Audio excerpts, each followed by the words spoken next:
আসসালামু আলাইকুম। আমার অষ্টম শ্রেণী, নবম শ্রেণী এবং দশম শ্রেণীর শিক্ষার্থীরা, আশা করি তোমরা আল্লাহ তাআলার অশেষ রহমতে অনেক ভালো আছো। আজকে আমি অষ্টম থেকে দশম শ্রেণীর শিক্ষার্থীদের বৃত্ত সম্পর্কিত অনেকগুলো তথ্য নিয়ে আলোচনা করব। যেমন বৃত্তের ব্যাসার্ধ কোথায়, বৃত্তের ব্যাস, তারপর হচ্ছে বৃত্তের পরিধি, পাই এবং বৃত্তের ক্ষেত্রফল, মানে বৃত্ত সম্পর্কিত যত সূত্র আছে সেই সূত্রগুলো নিয়ে আজকে আমি তোমাদের সাথে একটা ক্লাস নিব। আমরা এই সূত্রগুলো কোথা থেকে আসলো সেটা আজকে উপলব্ধি করব। আমরা অনুভব করব, ফিল করব যে আসলে এই সূত্রগুলো কোথা থেকে আসলো বা কীভাবে এগুলো এসেছে, সেগুলো নিয়ে আমরা আজকে আলোচনা করব আমার এই ক্লাসে। তা বৃত্তের ব্যাসার্ধ বা পরিধি কাকে বলে বা ব্যাস কাকে বলে সেগুলো জানতে হলে আমার বৃত্তের যে পর্ব এক যে লেসনটা আছে, যে ক্লাসটা আছে, অবশ্যই সেটা দেখো। যদি কেউ দেখে থাকো তাহলে তার জন্য বুঝতে এটা খুবই সুবিধা হবে। আর যদি কেউ এখনও পর্যন্ত না দেখে থাকো তাহলে ভিডিওটা দেখো, দেখার পর এই ভিডিওটা দেখলে তোমরা নিজেরাই অনেক উপকৃত হবে। তো প্রিয় শিক্ষার্থীরা, আজকে আমি তোমাদের সাথে বৃত্তের এই সকল বিষয় নিয়ে আলোচনা করব। তা যে বৃত্তটা আছে সেই বৃত্তটা হলো একটা নির্দিষ্ট বিন্দুকে কেন্দ্র করে একটা সমুদ্রবর্তী যে আবদ্ধ বক্ররেখাটা অঙ্কিত হবে, সেটাই হলো তার একটা কি বৃত্ত। তাহলে আমরা এরকম একটা বৃত্ত কল্পনা করি। যেমন আমরা এখানে এই ও কেন্দ্র বিশিষ্ট একটা বৃত্ত কল্পনা করলাম, ঠিক আছে? হ্যাঁ, চিত্রটা সুন্দর হয় নাই, যাক একটু কষ্ট করে বুঝে নিও। এই হলো একটা অকেন্দ্র বিশিষ্ট বৃত্ত। আমরা জানি বৃত্তের এই অকেন্দ্র বিশিষ্ট বৃত্তের কেন্দ্র থেকে পরিধি পর্যন্ত যে দূরত্বটা, এটাকে তার কি বলা হয়? এটাকে তার ব্যাসার্ধ বলা হয়। এটা আমরা সবাই জানি, ঠিক আছে? আর এই বৃত্তের কেন্দ্র দিয়ে কোনো রেখা যদি গমনকারী দুই প্রান্ত স্পর্শ করে তাহলে সেটাকে আমরা কি বলি? ব্যাস বলি। আর একটা বৃত্তর আমরা পরিধি সম্পর্কে একটু জানি। পরিধি কি? একটা বৃত্তের টোটাল যে এই যে পথটা অতিক্রম করছে, এই যে আবদ্ধ রেখাটা, এই টোটাল আবদ্ধ রেখাটা হলো তার একটা কি পরিধি। যেমন আমরা নর্মালি পরিসীমা জানি যে এটা আয়তক্ষেত্রের পরিসীমা মানে কি? একটা আয়তক্ষেত্রে যতগুলো বাহু আছে, চতুর্ভুজে যতগুলো বাহু আছে, সব বাহুগুলো যোগ করলে যেটা পাবো সেটা হলো তার ক্ষেত্রে পরিসীমা। একটা ত্রিভুজের পরিসীমা মানে কি? ত্রিভুজে তিনটা বাহু আছে, তিনটা বাহু যোগ করলে যেটা পাবো সেটা হলো তার একটা কি পরিসীমা। তা তেমনি বৃত্তের ক্ষেত্রে পরিধি হলো তার এখানে একটা পরিসীমা হিসেবে কাজ করবে। তা সেই এই টোটাল যে দৈর্ঘ্যটা, এই টোটাল যে দূরত্বটা অতিক্রম করছে মানে একটা আবদ্ধ বক্ররেখা, সো এটাই হলো তার একটা কি পরিধি। আর এই পরিধিকে আমরা এটা কি বলা হবে? পরিধি বলা হবে।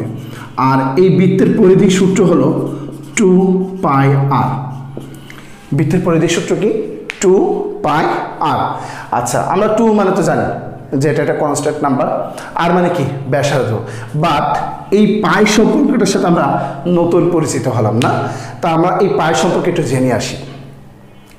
এই পায়ের মান নির্ণয় করার জন্য গণিতবিদরা অনেক চেষ্টা করেছে, মানে এই পায়ের মান কীভাবে নির্ণয় করা যায়, কীভাবে কী করতে হবে। হ্যাঁ, এই নিয়ে অনেক তুমুল মনে করে গণিতবিদদের মধ্যে যুদ্ধ শুরু হয়ে গেছে যে কে আগে পায়ের মানটা বের করবে, কীভাবে পায়ের মানটা বের করা যায়, এই সকল বিষয় নিয়ে আপ্রাণ চেষ্টা চালাচ্ছে। পরবর্তীতে আমাদের প্রতিবেশী দেশ ভারতীয় গণিতবিদ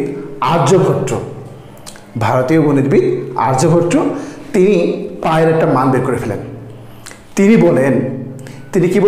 তিনি বলেছেন যদি আমি এই 62,832কে যদি আমি 20,000 দিয়ে ভাগ করি, ভালো করে খেয়াল করবে কিন্তু, যদি আমি 62,832কে 20,000 দিয়ে ভাগ করি তাহলে আমি এটা পাবো। কি পাবে? 3.1416। এরকম একটা সে কী পাবে? এরকম একটা সে মান পাবে। তাই এই যে সে মানটা পেল, এই মানটাই হলো কি পায়ের মান। এই মানটাই হলো কি পায়ের মান। এভাবে ভারতীয় গণিতবিদ আর্যভট্ট কিন্তু পায়ের মানটা মোটামুটি একটা বের করে ফেলেছে। এরপর পরবর্তীতে শ্রী রামানুজন, তিনি কিন্তু ভারতীয় গণিতবিদ, ঠিক আছে? শ্রী রামানুজন তিনিও পায়ের একটা মান বের করে ফেলেন। তিনি বললেন এই পায়ের মানটা দশমিকের পর মিলিয়ন ঘর পর্যন্ত কারেক্ট, এটা কখনো ভুল নেই। তিনি এই পায়ের মানটাকে তখন এভাবে বললেন যে আমি পায়ের মানটাকে আমি এভাবে লিখবো না, আমি পায়ের মানটাকে অন্যভাবে লিখবো। কীভাবে লিখবো? সে বললো যে আমি পায়ের মানটাকে 22/7।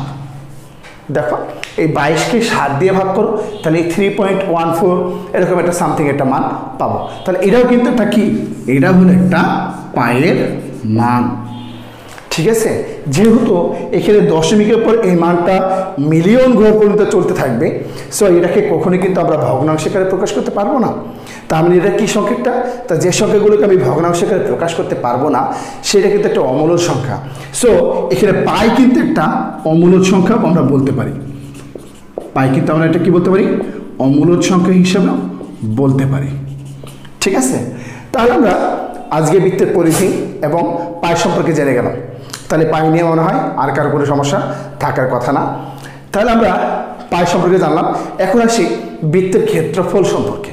কীভাবে বৃত্তের ক্ষেত্রফলটা বের করতে পারবো বা বৃত্তের ক্ষেত্রফলের সূত্রটা কোথায় থেকে আসলো সেটা নিয়ে আমরা একটু আলোচনা করব।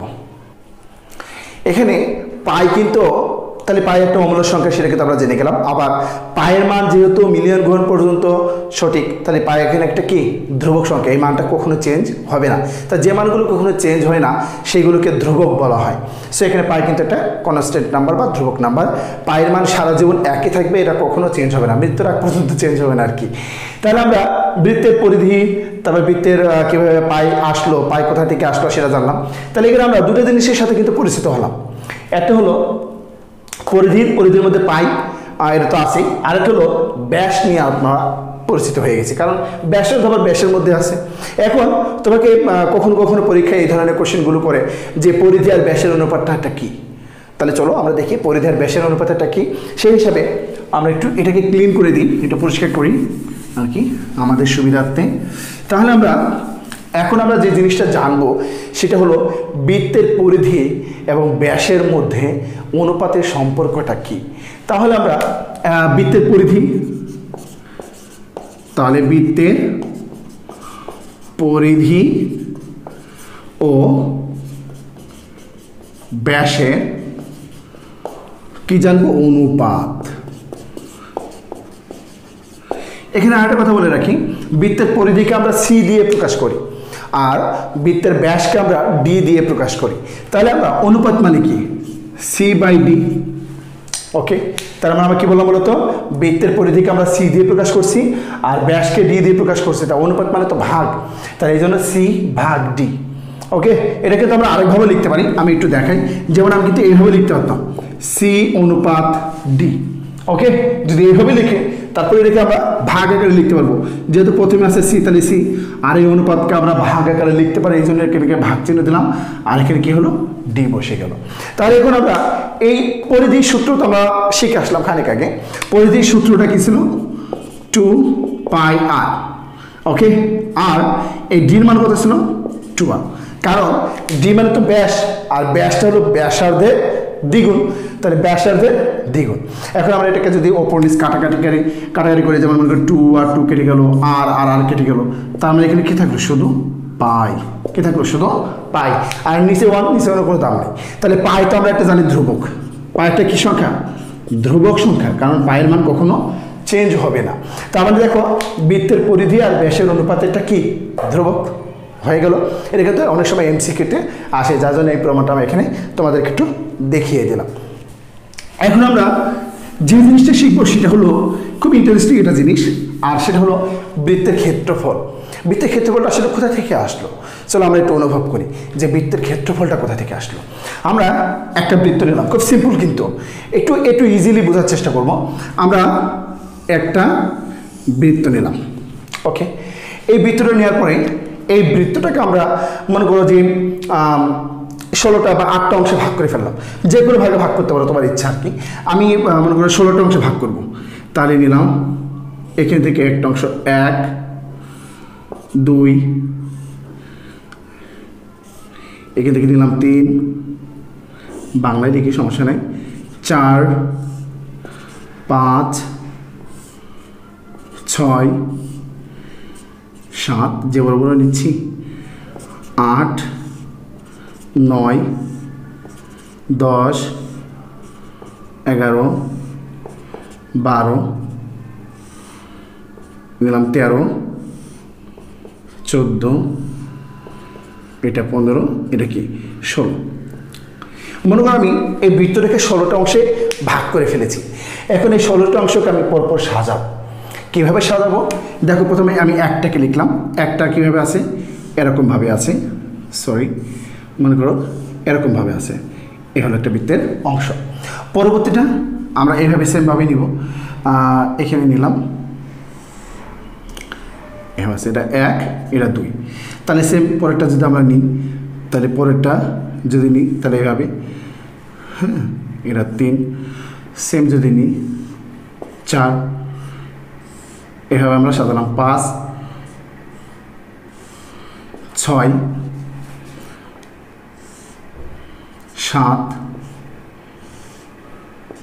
8। এই 16টা পার্টটাকে কিন্তু আমরা নিয়ে ফেলেছি। যখন নিয়েছি তখন আমরা এখানে দাগটা নিই, দেখো তো এটা কিসের মতো দেখতে হয়েছে? অনেকটা একটা আয়তকার ক্ষেত্রের মতো দেখতে হয়েছে না? কিসের মতো দেখতে হয়েছে? অনেকটা একটা আয়তকার ক্ষেত্রের মতো দেখতে হয়েছে। তাহলে এই আয়তক্ষেত্রে এই বরাবর আমরা কি জানি?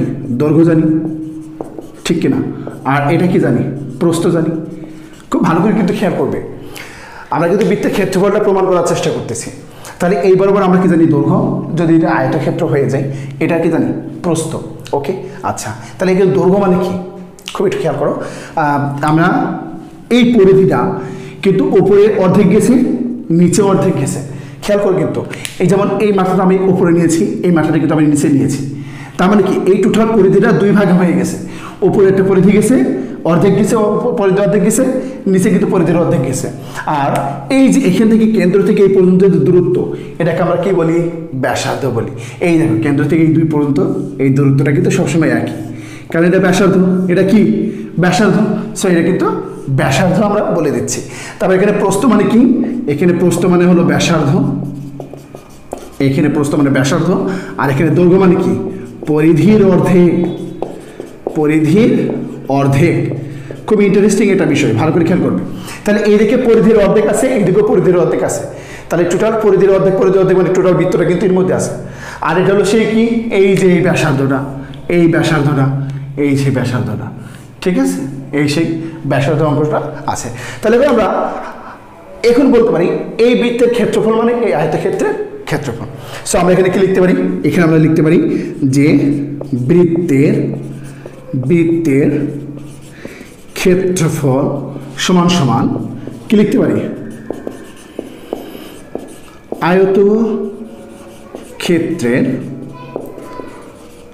আয়তক্ষেত্রের ক্ষেত্রফল। এর কথা আমরা লিখতে পারি, কারণ এই টোটাল অংশটা কিন্তু এর মধ্যে আছে। টোটাল অংশটা কি আছে? এর মধ্যে আছে না? আমরা ভাগ করে নিলাম। তাহলে এখানে বৃত্তের ক্ষেত্রফল যে হবে, আয়তক্ষেত্রের ক্ষেত্রফল তাই হবে। ওকে, তাহলে এখন এই আয়তক্ষেত্রের ক্ষেত্রফল নির্ণয়ের সূত্রটা কি? আমরা সবাই জানি আয়তকার ক্ষেত্রে ক্ষেত্রফল নির্ণয়ের সূত্র হলো দৈর্ঘ্য গুণ প্রস্থ। কি আমরা সবাই জানি তো? দৈর্ঘ্য গুণ প্রস্থ। তাহলে এখন এই দৈর্ঘ্যের মানটা যদি বসায়, দৈর্ঘ্য মানটা কি বলেছে? পরিধির অর্ধেক বলেছে। তাহলে পরিধির অর্ধেক মানে কি? পরিধি যা হবে তার অর্ধেক। তাহলে পরিধি কি? পরিধি হলো 2πr, তার অর্ধেক মানে কি? 2 দিয়ে ভাগ। অর্ধেক জিনিসটা মানে কি? আমরা সবসময় জানি অর্ধেক জিনিসটা মানে হলো 2 দিয়ে ভাগ করতে হবে, গুণ। আর এই প্রস্থ মানে কি? ব্যাসার্ধ। আর ব্যাসার্ধকে আমরা কি দিয়ে প্রকাশ করি? আর দিয়ে প্রকাশ করি, ঠিক আছে? তাহলে এখন দেখো আমরা এই 2 আর এই 2 কি করলাম? কেটে দিলাম। তার 2 যদি কেটে যায়, তাহলে এখানে কে থাকলো? পায়ে থাকলো, এখানে আর এখানে আর। তাহলে আর গুণ করলে কত হয়? r²।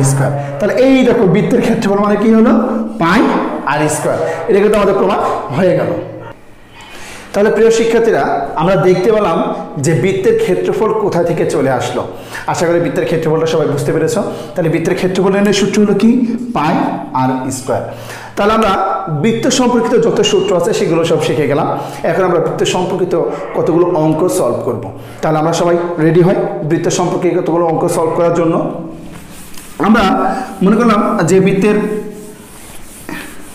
একটা অঙ্ক আমি লিখি, যেমন এরকম একটা অঙ্ক লিখলাম যে একটা কোশ্চেন আমি দিলাম, মনে করো কোশ্চেন নাম্বার 1, যে একটি বৃত্তের মনে করো ব্যাস দিয়ে আছে, ব্যাস হলো 10 সেন্টিমিটার, ঠিক আছে? এটা দিয়ে আছে, দিয়ে বললাম ওই বৃত্তের পরিধি ও ক্ষেত্রফল নির্ণয় করো, ঠিক আছে? কি বললাম? বৃত্তের পরিধি ও ক্ষেত্রফল নির্ণয় করতে বলবো। তাহলে আমার দিয়ে আছে কি, এখানে ব্যাস দিয়ে আছে। সো যেটা দিয়ে আছে সেটাকে আমরা আগে দেওয়া আছে বলে লিখিনি, আমরা আগে অ্যান্সারটা করতেছি। অ্যান্সার তাহলে আমরা কি লিখব, দেওয়া আছে, কি দেওয়া আছে, দেওয়া আছে বৃত্তের ব্যাস। কি দিয়ে আছে, বৃত্তের ব্যাস। বৃত্তের ব্যাসকে আমরা কি দ্বারা প্রকাশ করি, 2r। 2r সমান সমান 10 সেন্টিমিটার। কিন্তু আমার ক্ষেত্রফল বা পরিধি নির্ণয় করতে হলে আমার r এর মান দরকার, মানে ব্যাসার্ধ দরকার।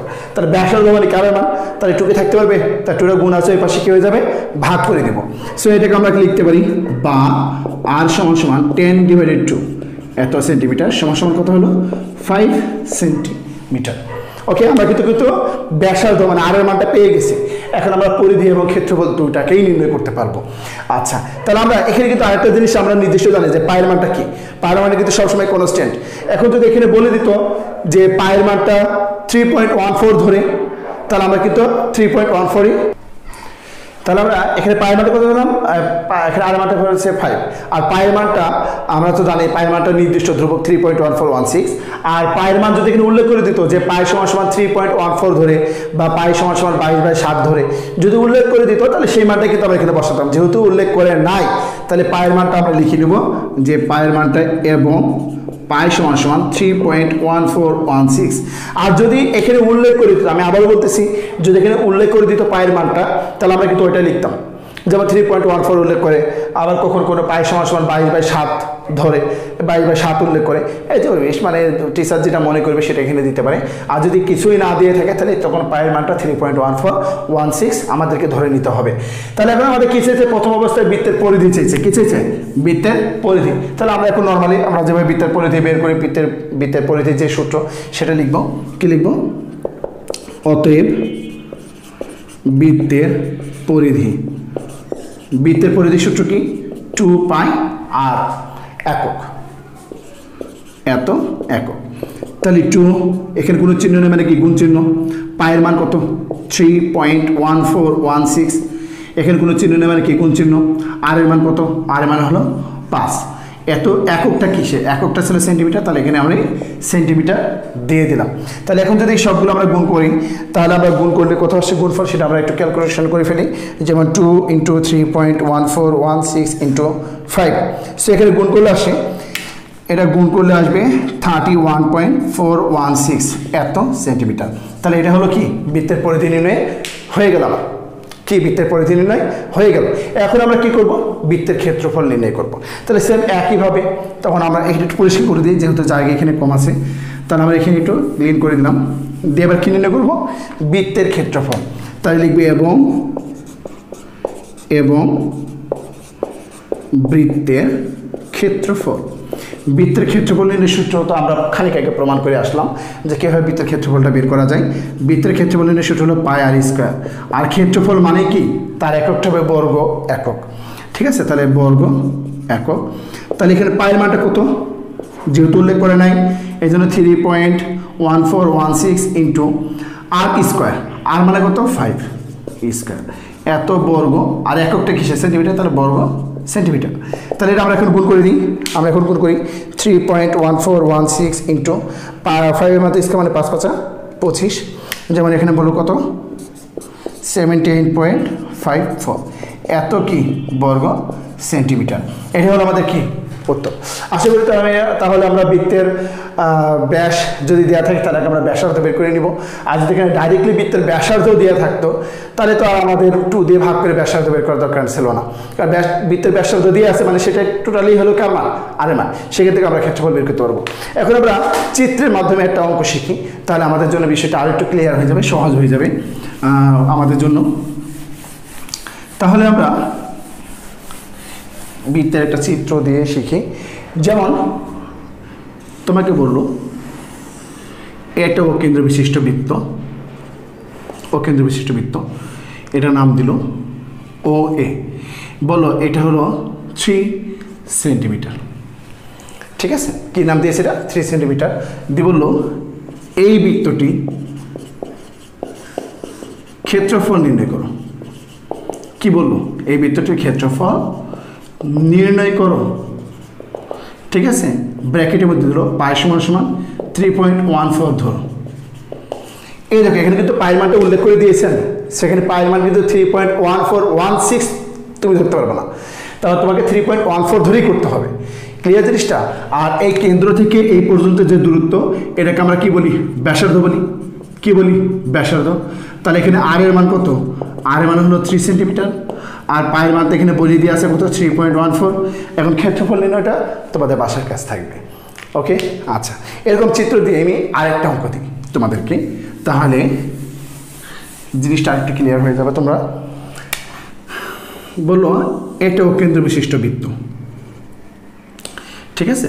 এই অকেন্দ্র বিশিষ্ট বৃত্তে এরকমভাবে একটা তোমাকে নাম দিল এ বি সি। বললো এই বৃত্তটির এ বি সমান সমান 14 সেন্টিমিটার হলে এই বৃত্তটির পরিধি কত? ঠিক আছে, দেখো খিচেছে এই বি সমান সমান 14 সেন্টিমিটার। তাহলে আমরা সবাই কিন্তু জানি যে একটা বৃত্তের কেন্দ্র দিয়ে কোনো রেখা গেলে সেটাকে তার কি বলা হয়? ব্যাস বলা হয়। তার মানে এখানে এই বি হলো ব্যাস, এই বি হলো কি? তার মানে বলতে পারি যে ব্যাস এ বি সমান সমান 14 সেন্টিমিটার। তাহলে এখানে আমরা কী বের করতে হবে? ব্যাসার্ধ বের করতে হবে। তাহলে ব্যাস থেকে ব্যাসার্ধ বের করতে হলে আমরা কী করবো? তাহলে ব্যাসার্ধ আর দিয়ে প্রকাশ করা হয়, তাহলে 14/2, ঠিক আছে? এত সেন্টিমিটার, তার মানে কত হবে? 7 সেন্টিমিটার। কী চেয়েছে? পরিধি। দেখো এখানে কিন্তু পায়ের মান উল্লেখ করে নাই, সে যদি এখানে পায়ের মান উল্লেখ না করে তাহলে পায়ের মান এখানে কত হবে? পায়ের মানটা হবে 3.1416, ঠিক আছে? তাহলে এখানে বৃত্তের পরিধি, তাহলে পরিধি নির্ণয়ের সূত্র কি? 2πr। তাহলে এই পরিধি নির্ণয়ের কাজটাও তোমাদের বাসার কাজ থাকবে। তো আশা করি প্রিয় শিক্ষার্থীরা আজকে আমরা বৃত্ত সম্পর্কিত যত তথ্য ছিল সবগুলো জেনেছি। পরবর্তী ক্লাসে আমরা আরও কিছু জানবো। সবাই ভালো থাকবে। খোদা হাফেজ।